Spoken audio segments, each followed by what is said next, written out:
qanaqangi hayvonlar qurbonlikka yaraydi? Qassob ham so'ygandan keyin 2 kilo go'sht olib rozi bo'ldim demang. Agar qassob haqiqatdan ham yo'qsil bo'lsa, qurbonlik so'yadigan bo'lsang, bir yog'idan ushlab turgin. Qon yeriga to'kilmasdan turib, gunohing Allohning dargohida mag'firat qilinadi degan ekanlar. 7 kishi so'ydimi, bittasi endi sotaman deydigan bo'lsa, qurbonligi yo'q bo'ldi. Bu ko'rgan boli kelimadan yakvatilar bo'ladi. Oyiga 10 mingdan berib o'tiradi ekan. Bu bola Islombek bloger. Gaplarini tushuntirib beraman. Shu qizni Moskvada operatsiya qilish kerak bo'lyapti. Buning uchun 2 million rubl mablag' zarur. Yana bitta bo'lsa, tukurdi, davolani diyor. Putini operatsiya qilish kerak. Qizning sharoiti juda og'ir.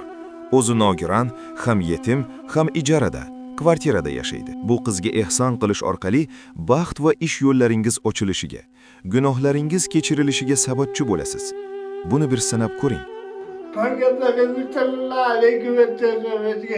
Kimni jayim, ummatimga yordam eta, oqiratda biladi bo'ladi deya. Agar hammamiz birlashib 1 so'mdan bo'lsa ham to'plasak, albatta 2 million yig'iladi. Agar ekrandagi kartalarga ishonmasangiz, Islombekning raqamiga aloqaga chiqing. Har bir tiyin pulingizni Islombekning o'zi nazorat qilib to'playdi. Qurbonlik qilish kimga vojib? Qurbonlik qilish kimga sunnat? Qurbonlik qilish kimga makruh? Qurbonlik qilish kimga vojib degan savolga zakot berishga qodir bo'lgan, moli zakot nisobiga yetgan, zakot farz bo'lgan odamga qurbonlik vojib bo'ldi. Qilmasa gunohkor bo'ladi. Payg'ambarimizdan hadis borki, qurbonlikka, zakotga qodir bo'lib, qurbonlik so'ymagan odam bizni ibodatimizga, namozxonlarimizni qatoriga qo'shilmasin degan ekanlar. Ikkinchisi, Janob Rasul akram sallallohu alayhi va sallamdan hadis borki, inson bolasini Qurbon hayit kuni qiladigan eng yaxshi amali hayit namoz o'qilgandan keyin qurbonlik so'yish degan ekanlar.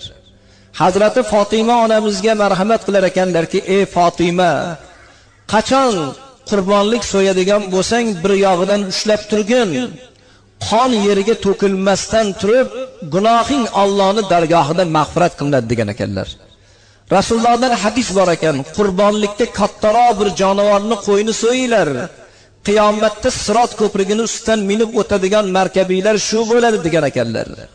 Yana bir hadislardan muhtaram birodarlar, ya'ni qurbonlikka so'yilgan jonivor qiyomatda guvohlikka kelar ekan, bandani mag'firatini Xudodan so'rab kelar ekan.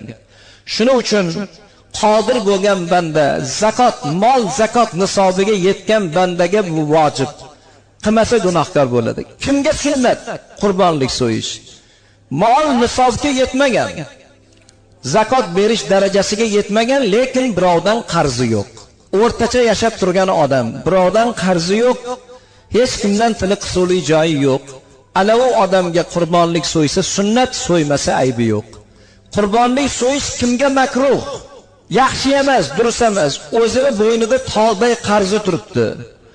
Bola chaqa moddiy jihatdan qiynalib turibdi. Birovdan qarz olib qurbonlik so'yish makruh, yaxshi emas deyilgan. Endi muhtaram birodarlar, safarda yurgan odam, musofirchilikda yurgan odam hojilardan tashqari, hojilarni endi bu hajj arkonlarida bor qurbonlik so'yish, bo'lmasa haji haj emas. Haj musofir bo'lgan odamga qurbonlik qilish joizmi? Agar Alloh qodir qilsa, musofirchilikda qiynalmasa, nafil ibodatlari o'rnida bu moliyaviy bir ibodat, qurbonlik so'ysa savob bo'ladi safarda yurgan odamga ham. Bo'lmasam aybi yo'q. Endi muhtaram birodarlar, qanaqangi hayvonlar qurbonlikka yaraydi? Bir xil odamlar tovuq so'ysa ham bo'ladi deganlar bo'pti. Kitoblarimizda tuya 5 yashardan kam bo'lmasin, qora mol, sigir, buzoq 2 yashardan kam bo'lmasligi, qo'ylar, echkilar 6 oy yoki 1 yoshdan kam bo'lmasligi, ya'ni bir ko'zi ko'r, oyog'i cho'loq bo'lsa, og'ilxonaga zo'rg'a yurib kelib sudralib keladigan bo'lsa, haddan tashqari orug' bo'lib ketgan bo'lsa, bir kasallikka chalinib qolgan ekan, endi bo'lmasa ekan deb qurbonlik qilaman deyish, niyat qilish joiz emas. Yo badanini yarmidan ko'pini qo'tir bosgan bo'lsa, bu narsalar qurbonlikka joiz emas. Endi quloqlarini kesib qo'yganlari bor. Cho'ponlarimiz tomonidan belgi sifatida kesiladiganlari bo'lar ekan, u narsani hech qanaqangi aybi yo'q, qurbonlikka so'yish mumkin deyiladi. Endi urg'ochisimi yo erkagimi, uni farqi yo'q deyilgan. Qurbonlikni so'yadi. O'sha tuyadan boshqa hayvonlarni qiblaga qaratib, chap tomoni bilan yotqizib, bismillahi Allohu akbar, subhanalloh, alhamdulillah deb pichoq tortishlik. Qurbonlikka qo'y so'yayotgan paytda doim tayinlimiz, qassoblarimiz shu narsaga odatlansin. Qo'yni oyog'ini boylab qo'yib, ko'zini oldida pichoq qayrab turmang. Alloh shunday bir ulug' bir mahluqqa yaratgan. Hazrati Usmon kelib bir odamni urgan ekanlar qassob orqasidan. So'ymasdan oldin so'yib bo'lding-ku. O'zingni oyog'ingni boylab pichoq qayrasa nima qilarding degan ekanlar. Pichoqni ko'rsatmasdan o'tkir bo'lgan holatda tortishlik joiz ekan.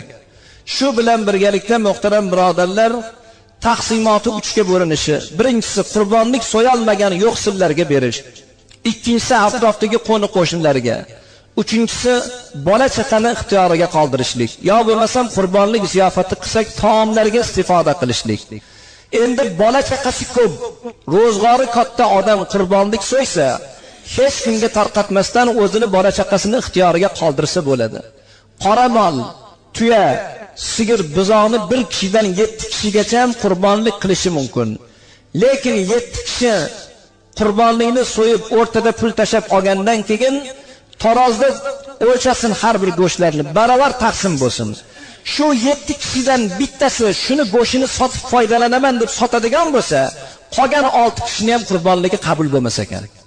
Ya'ni hammasini niyati qurbonlik qilish, tarqatish savob umidida. 7 kishi so'ydimi, bittasi endi sotaman deydigan bo'lsa, qurbonligi yo'q bo'ldi. Qurbonlikni terisini sotish mumkin emas. Eng yaxshi faqir, miskin odamlarga ihson qilish. Sotadimi? Yo bo'lmasam undan foydalanadimi? Yo bo'lmasam muhtaram birodarlar, o'zini bola chaqasini ixtiyorida biron bir g'alvir qilib qo'yish, ro'zg'orga ishlatadigan narsaga ishlatishlik joiz deyildi. Qurbonlikni terisini ishlatishlik. Qassob ham so'ygandan keyin 2 kilo go'sht olib rozi bo'ldim demang. Agar qassob haqiqatdan ham yo'qsil bo'lsa, o'sha odamlarni qatorida bo'lsa, o'ziz qo'lingiz bilan olib, mana birodar, ko'p qatori sizga deb bersangiz boshqa. Lekin pichoq haqqi sifatida qurbonlikka so'yilgan go'shti bilan unga haq to'lanmaydi. Uni pulini berish yoki boshqa yo'l bilan qassobni rozi qilishlik maqsadga muvofiq bo'ladi. Qurbonlikni so'yish muddati hayit namoz inshaalloh o'qilgan kuni, namozdan keyin hayitning 1-kuni to 3-kuni namoz asrgacha. Namoz asrdan keyin kun qoraygandan keyin so'yish makruh deyilibdi. Arafa kuni so'yilgan qurbonlik, hayitni 4-kuni so'yilgan qurbonlik qurbonlikni o'rniga o'tmaydi, oddiy bir sadaqa ihsonni o'rnida bo'ladi deb fatvo berilgan ekan. Mana shu narsa muhtaram birodarlar, qurbonlikka taalluqli bo'lgan masalalar. Alloh hammamizni shu kunlarga salomat yetkazib, tinchlik, omonlik bilan qurbonliklarimizni ado etishni nasib etgan bo'lsin.